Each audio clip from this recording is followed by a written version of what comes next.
E eu sou fundadora do PSDB. Eu assinei o livro que só podiam assinar até 1000 pessoas, no dia da fundação. Ajudei a escolher esse nome. Eram 2 nomes, um deles era qualquer coisa social, e o outro é Partido da Social Democracia Brasileira. Eu votei nesse, que ganhou. E assinei, meu número era 700 e não sei quanto. Aí, quando eu cheguei em casa, meu marido, eu não era filiada, meu marido era filiado ao PMDB. E já estava até querendo ser candidato, lá, aqui pelo Distrito Federal. Eu vim sozinha, assisti a tudo, fiquei encantadíssima, mas era muita gente naquela Câmara, naquele plenário lotado, e eu nem sabia que ele estava lá. Cheguei em casa e falei, a gente sabia da movimentação, né, do pessoal que estava se desligando do PMDB, que um partido novo estava sendo fundado. Aí eu cheguei e falei, Gustavo, eu me filiei ao PSDB agora, sou número tal. Ele disse, eu também me filiei. Só que ele ficou, acho que com o número 400 e pouco, ele ainda foi um pouquinho antes de mim. Então, é desse partido que eu tenho, assim, grudei no partido, coração mesmo, lá dentro, e tenho batalhado esses anos todos aí, por tudo que é campanha, e como soldado. Nunca quis ser candidata, inclusive porque meu marido era, né, e não tinha sentido, mas sempre nos bastidores, sempre atrás das cortinas, mas com muita sola de sapato. Então, eu quero começar a falar uma frase aqui, que é muito significativa, do nosso grande líder, que foi Mário Covas. Essa frase do Covas resume o espírito do PSDB. O que o Covas diz? É possível conciliar política e ética, política e honra, política e mudança. E essa frase ficou, entende? É o espírito do PSDB. Então, o PSDB foi fundado assim, um grupo de parlamentares e intelectuais que eram filiados ou não ao PMDB, né, que lutou contra a ditadura, tinha um monte de gente de esquerda, mas aquele PMDB é o mesmo espírito do PMDB de hoje. É uma salada de frutas. Não existia um programa nacional, ele não tinha, eram programas regionais. Cada estado fazia a sua política com a conveniência do local, com as alianças, entende? Essas coisas que a gente sabe do clientelismo, fisiologismo, dominavam. E esses parlamentares, que eram liderados por Mário Covas, Fernando Henrique, José Richa, Montoro, o Sérgio Mota, Virgílio Neto, a Maria Badia, não é? Que se filiou também, e muitos outros grandes líderes do PSDB, e essas pessoas resolveram fundar um partido em que houvesse um plano nacional, que pudesse ter um projeto nacional. E o PSDB foi fundado no dia 25 de junho de 1988, que exatamente com aquela turma que estava fazendo a Constituinte, em plena elaboração da Constituinte. E depois, esse partido se firmou e já lançou candidato em 89. Covas foi nosso candidato a presidente e acho que ficou em terceiro lugar o Covas. Então, foi eleito Collor de Mello e a gente sabe em que deu, né? Aquela corrupção geral e impeachment. O PSDB trabalhou muito pelo impeachment. O PSDB se engajou no impeachment de Collor. E quando veio o Itamar logo nomeou gente de outra área. O Fernando Henrique foi nomeado para o Ministério das Relações Exteriores. Ele foi ministro por algum tempo. Mas depois ele colocou no Ministério da Fazenda. E uma vez no Ministério da Fazenda, ele se cercou de uma equipe competentíssima e começaram a elaborar o Plano Real. O Plano Real, que foi posto em prática, né, em vigor, no dia 1º de julho de 1994. E esse Plano Real deu muito certo, com uma grande oposição do PT. O PT já vinha dizendo não à Constituição, não assinaram a Constituição, porque eles queriam colocar coisas na Constituição determinadas a artigos muito radicais, entende? E eles se revoltaram porque eles tinham o projeto deles, que eles queriam impor lá. Não, E também não aceitaram o Plano Real. Começaram a dizer que era demagogia, que ia dar errado, uma opção de coisa. Não, afinal de contas, deu certo. E o Fernando Henrique foi eleito, então, em 1994 mesmo, né, no final de 94, ele foi, em outubro, e ele teve 54% dos votos. Eram 34 milhões de votos que ele teve nesse ano. E também o PSDB, que era novinho, ainda elegeu 9 senadores e 62 deputados federais. Em 97, que foi o terceiro ano do governo Fernando Henrique, no final de 97, a inflação já estava mais baixa do que em 46 anos. Nunca, a inflação antes do Fernando Henrique, antes do PSDB, ia 6.000% ao ano. Era uma coisa absurda. A gente que tem... a gente da minha faixa etária, um pouco até menos, se lembra que vivia no mercado, aquelas maquininhas todo dia. Não tinha como você juntar dinheiro para amanhã, porque você não sabia como que você... O que seu salário ia valer, o que você ia conseguir comprar. Então, a gente se lembra a inflação como é um imposto perverso, porque ele vai atingir os mais pobres. Porque os outros botavam o dinheiro naquela história da noite, tinha um negócio no banco, overnight, e a coisa do dinheiro dele já triplicava lá, e o pobre ficava ali, né?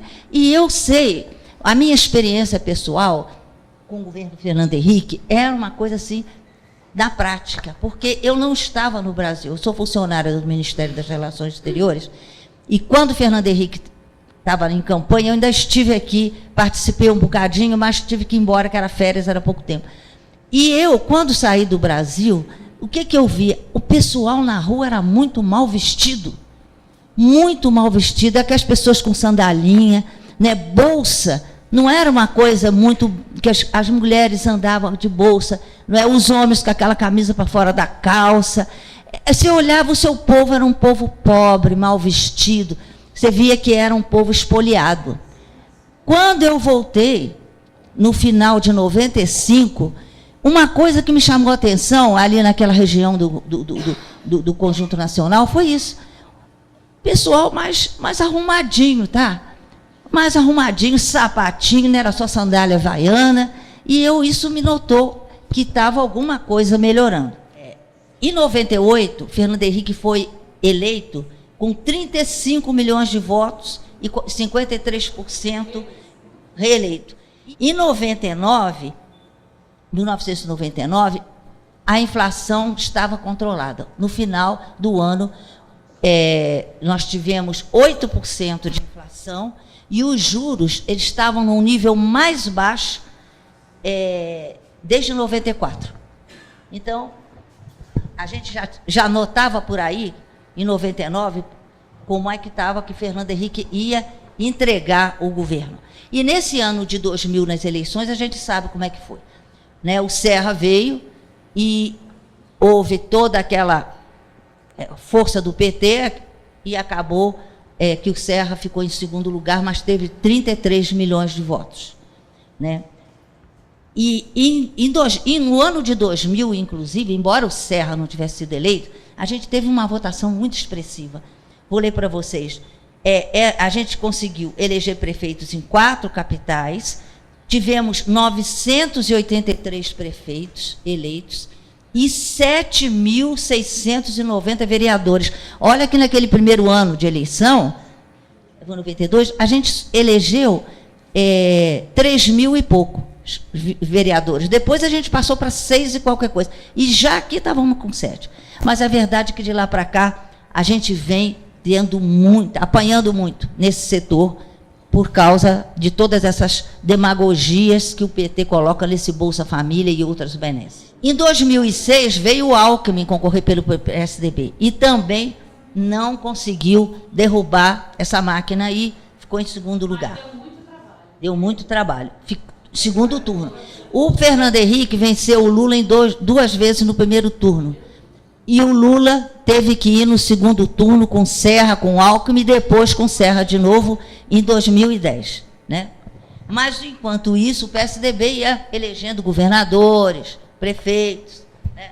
Em 2010, a gente já sabe, mas nós tivemos muita força nos estados. A gente elegeu Anastasia em Minas, Richa no Paraná, José Anchieta em Roraima, Mutel em Alagoas, Siqueira Campos em Tocantins e São Paulo, né? E também o Pará com Jatene. E o Aloísio Nunes, que é o nosso senador por São Paulo, ele teve uma votação recorde, que foi 11 milhões de votos que ele teve em São Paulo. Então, o PSDB não está nessa história de muito ruim, não. O PSDB está vivo. Está vivo e está lutando. Em 2011, a gente teve uns eventos importantes. A juventude fez um congresso em Goiânia, com mais de 1.000 pessoas. O PSDB começou a lançar as bases do nosso núcleo sindical, que é o secretariado sindical. Você sabe que nós, pelo nosso estatuto, nós temos secretariado da mulher, secretariado da juventude, secretariado sindical e também agora o movimento Tucanafro, que são pessoas que se reuniram para formar ainda um secretariado a qualquer momento, que pode surgir dos afrodescendentes, que é essa luta antirracial que a gente quer incorporar também, né? Esse ano, o PSDB fez 25 anos e o Plano Real fez 19 anos. E também podemos comemorar a ascensão do Aécio Neves como presidente do partido. Agora, a gente pode falar só um pouquinho sobre o que ficou do governo Fernando Henrique. A consolidação do Plano Real, né? A privatização de serviços públicos, como as telecomunicações, energia elétrica, gás canalizado. E quais são os principais pontos defendidos pelo PSDB no seu ideário programático, né, lá no seu estatuto? Prioridade do trabalho sobre o capital. Isso quer dizer o quê? Que naquela luta dos trabalhadores explorados pelos grandes capitalistas exploradores, o PSDB está do lado, prioriza o trabalho, não é, os direitos dos trabalhadores, e também ética, solidariedade, do socialismo, que é muita inspiração da social-democracia europeia. Foi com essa ideologia que o PSDB foi fundado, e também com influência do pensamento católico, cristão, mas ele trouxe do socialismo a vertente democrática do socialismo, e do comunismo ele trouxe a luta dos trabalhadores por igualdade, inclusive por oportunidades iguais, inclusive com o voto, porque muitos não votavam. Você sabe que essas reformas eleitorais é que vem abrindo a votação à maior parte dos cidadãos.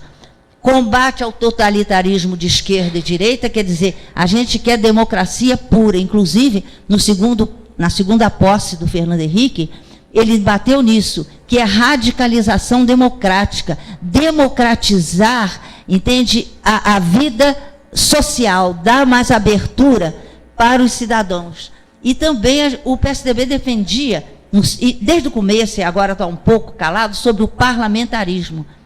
Ele queria colocar na Constituição, mas não foi aceito, não foi aprovado. Então, houve aquele plebiscito, se alguém se lembra, sobre o parlamentarismo, presidencialismo ou monarquia que a gente fez.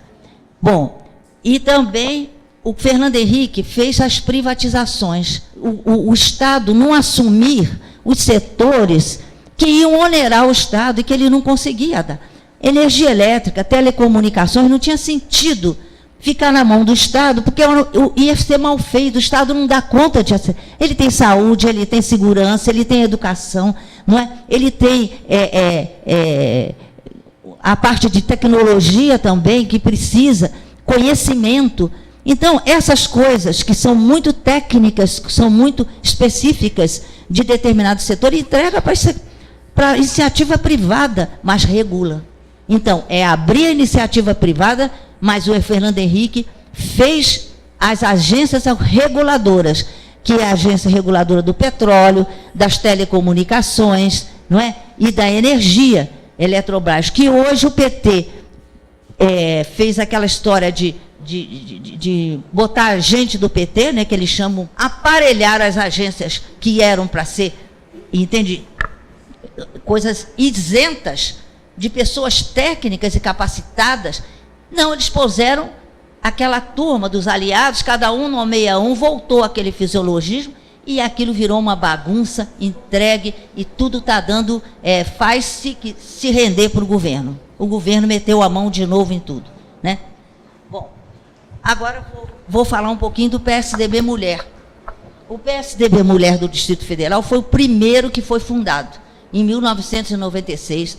A nossa colega Zilá, todo mundo vindo do PMDB. Eu não tinha, mas ela já tinha um grupo que veio, de mulheres. E ela convidou essas mulheres para ir à casa dela. E, como lá existia o PMDB Mulher, ela falou para nós, vocês não queriam, vocês topariam fazer um PSDB Mulher? Foi ali fundado. Eu tenho aqui a ata de fundação, para dizer, para comprovar que o PSDB Mulher do DF veio à frente do Nacional e que ganhou esse nome. O objetivo é avaliar o grau de atuação política das militantes do PSDB no DF. Evidenciou-se de pronto o inexpressível nível de coesão e participação do contingente feminino do partido na vida pública da cidade e a consequente necessidade de promover uma integração e organização dessa militância, já que são ainda muitas as dificuldades com que se defrontam as mulheres. E o nosso foi criado, então, no dia 31/7/96. Agora, também, uma coisa importante de dizer aqui, é que o PSDB Mulher criou a medalha Ruth Cardoso. Vocês sabem que a dona Ruth liderou o movimento de a mudança da maneira de se aplicar a política social no Brasil. Aquele assistencialismo, aquele dá leite, dá pão, dá não sei o quê, isso foi tirado. Fernando Henrique chegou, extinguiu a LBA, que é onde só tinha fisiologismo desse jeito. E houve uma nova visão e articulação no Brasil para políticas sociais. 9 ministérios ficaram integrados nessa obra do Comunidade Solidária da Dona Ruth. E no final de 2002, já eram 6,5 milhões de famílias recebendo essas bolsas. Não era Bolsa Escola, PET, esse programa que era a rede que a Dona Ruth liderou, né? O Bolsa Escola em 99, o Programa de Garantia de Renda Mínima em 97, Bolsa Alimentação em 2001, que é aquele bolsa que vai para a gestante, para as crianças que estão sendo amamentadas até 6 anos. Ali em 2000, o Auxílio Gás, o Projeto Alvorada em 2001, que reunia 17 ações para municípios com IDH bem baixo, abaixo de 0,5. E em 2001, a unificação do cadastro, que foi ideia, quem fez foi a nossa companheira, e a que era colaboradora do governo do Fernando Henrique, Wanda Engel. E em 2001, o Bolsa Renda, que era aquele que ia, em vez de dar para o pessoal que estava na seca aqueles frentes de trabalho, passou a receber uma quantia para a população para passar esse período difícil, não é? Essa transferência de renda. Em 2002, o Cartão Cidadão, que foi o cartão que foi ideia do Marconi Perillo, que era fazer o cartão magnético, a família não precisava mais estar com um monte de recebendo coisa. Com o cartão, ela recebia tudo. E esse cadastro foi a sopa no mel para o Lula, para o PT. Pegou esse cadastro, tudo prontinho, ele só foi botando o nome ali, aumentando, para fazer sua Bolsa Família e a sua demagogia, né? Então foi isso que o Lula reunificou, que foi Bolsa Escola, Bolsa Alimentação, Auxílio Gás e transferência do PET. Então, essa é a história do PSDB, mais ou menos, e nós estamos aqui na luta, porque não é possível mais 4 anos de PT. A economia já está lá embaixo, todo mundo está vendo que a inflação está aí. Você vai no mercado, você vê o preço das coisas e eles não estão conseguindo controlar. Então, nota 0 para a competência do PT e vamos à luta. né? PSDB. Obrigada.